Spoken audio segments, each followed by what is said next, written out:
Joining me, two of my sports colleagues here at Multimedia, Adam and Benedict. Good morning to you guys. Good morning. Good morning. So our 23-man squad is out. I was looking at the fact that it's only one person who is a local player. What does it mean? We're looking for international players to make up the Black Stars team? Well, to get one local player in the team is not. Who is likely not to, you know? No, it's not like he's because he's a. Yeah, I mean, there's Adam. It's not likely. It's not likely he will he start. will make an appearance. And this is nothing new. If you look at the squad represented in 2006 and in 2010, and also this one, you normally don't get as many local players you would expect to see in the squad. No, but Benedict, this is way too different from what happened in 2006. Remember, in 2006, we had about four local players, outfield players. Two of them played. Sheila Aliasu in our game against Czech Republic started. Habib Mohamed also played for the national team. Then in 2010, we had another outfield player, Liadi. He also played. But the difference now is that we have only one local player in the final 23 who happens to be a goalkeeper. And like you rightly said earlier, I mean, chances are that he's not even going to have a feel of the tournament. Save that he's because going you remember the last game they played here in Accra, the goodbye game, the farewell game. I heard, you know, because I wasn't there, but I was listening to the commentary, and the fact that he even lacked, he didn't. It was as if he felt small playing with big people. The point is that, I mean, he knows that he's going to be part of the final 23. I mean, when the 26-man squad was announced, he knew he was going to be part of the final 23. But for him to be the number one, I mean, it was always going to be very difficult for Stephen Adams. I think it's either going to be Adam Larson Kwarase or Fatah Dada. Those are our safest pair of hands currently. Even though Stephen Adams did quite well at the just ended Chan tournament, but he's not going to be number one. Jerry Akamenko, would he have been part of the final 23? Yes, he was not injured. Really? Yes, precisely. Okay, so who would we have dropped then?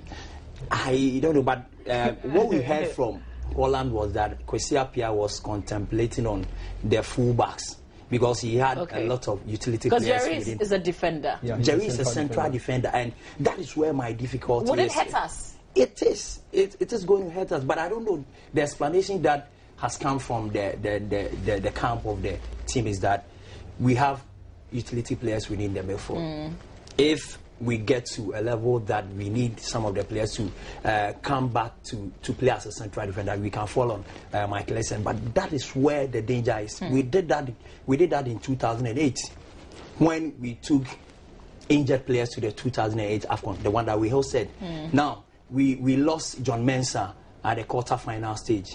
He had to sacrifice himself to prevent a goal. Now, we got to the semi-final and we were short of central defenders, so we had to pull Essien from the midfield where he is normally comfortable. That is his comfort zone. That is where you can get the best from Michael Essien. And he had to go back to the central defense, and it affected our game. And I don't think we are not getting right. You know, when the squad was mentioned, we were supposed to name 30-man squad, but Kwesi Appiah came out with 26, and later he named 4 standby players with 1 central defender who plays for Kotoko. So in a case where a central defender is injured, what do? You call up the central defender. So are we saying that he was wrong to have named 26 instead of 30 because he had the option to? But the point is that what we know about Jerry's injury is that one that would take a long time to heal. Yes, I understand. 3 months. The doctor says 3 to 4 months. Okay. Because he's now going to America to have a surgery and get to know the exact, but the doctor, according to him, will be out for. But most importantly, guys, do we have a winning team? Are we sending a winning team out there? I mean, looking at the game played with the Netherlands. Well, I mean, we still can do something with the 23-man squad, provided Coach Kwesi Appiah gets his team ready for the World Cup. Now we are left with our final game to play, the final game with Korea. With Korea, and that is where I expect him to fine-tune the side. And if he's able to do that, I mean, we still have some of the best players on the continent within our. Why are we all going to Miami? What is special about that? Because yesterday I heard the England team was also headed there. You know, the atmosphere there, likewise the one in Brazil, is just the same. So normally going into tournaments like this, you would want to acclimatize yourself very well with where you train and where the tournament is being played. So I believe that's the reason why you get most of the teams heading to Miami, to train ahead of the tournament. Okay, here's the thing. South Africa 2012. We had very little expectations, but the 2010, team, you mean? 2010. Yeah. But the team did extremely well. I mean, we could have even done way better. Yeah.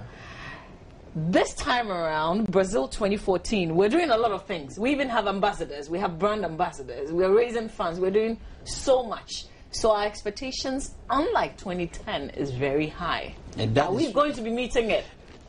That is where the problem is. And I just hope the players will not feel the pressure.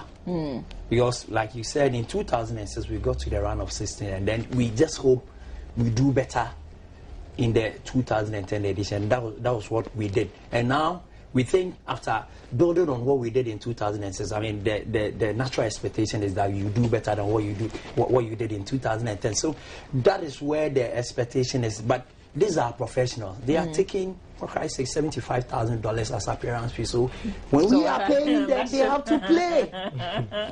So they will have to meet our expectation. But even though, I mean, I feel we just have to be a bit cautious, because, I mean, this is the World Cup. It is a flagship. Yeah, but if we're spending so much and we're giving them so much attention, then we expect a lot. Yeah, definitely. I mean, after what happened in the previous World Cups in 2006, as Adam rightly said, where we got to the round of 16 and in 2010 reaching the quarterfinals, you would expect it's a progression and it's a system. Definitely, as a human being, as and when you grow, when you do some things, people would expect to see you progress. Do we have the strikers to get us there? My problem with the Netherlands game, we couldn't score. We even failed to create a lot of goal scoring opportunities. And I thought we were slow too. That is or it was just me. We were a bit slow because, I mean, he paraded a different team in the first half, and I mean, this is a team that has not played for quite a long time. So I mean, we are also we're always coming up with that excuse. I mean, are we the only people? I mean, there are some of the teams, most of them play outside. Nobody asked Kwesi Appiah to go with foreign players. That is what some of us said prior to the game, that he paraded his trusted 11 in the game against Holland. You realize in the second half, that was when he introduced most of the players who have been, who have been with the team for a long time, and the team started to gel. So maybe with time and the preparation that we're going to have in Miami, I think maybe we'll get our teams right and maybe perform better at the World Cup. But it's still a tall order. Benedict, when's the last game, the last friendly with Korea? When? We are playing exactly, today is Monday, so next week Monday. Okay, so are we expecting that play would show what he's going to show in Brazil? Definitely, that's what I would want to see. I would want to see Kwesi Appiah start the men that he thinks will do the job for him when we meet USA in 2 weeks' time. There is no business going to trial players. I mean, in the Holland game, I listened to an interview he granted one Dutch station, and according to him, he only played the players that he played because he wanted to get his final 23. Now you have your final 23 and you're heading into your last game. So what do? You play your first 11, you try your tactics and see what will work and what will not work. So when you get to the tournament, then you know what exactly you're going to do. So I believe that, I mean, after getting his final 23, definitely he will go into that game and parade his full 11 and let Ghanaians and himself get to know the team that he would want to present in Brazil. So I'm sure, and I expect him to do that, and I'm sure Kwesi Appiah will do that. Okay, so just when we're getting deep into the conversation, time is not our best friend, but we've got to run.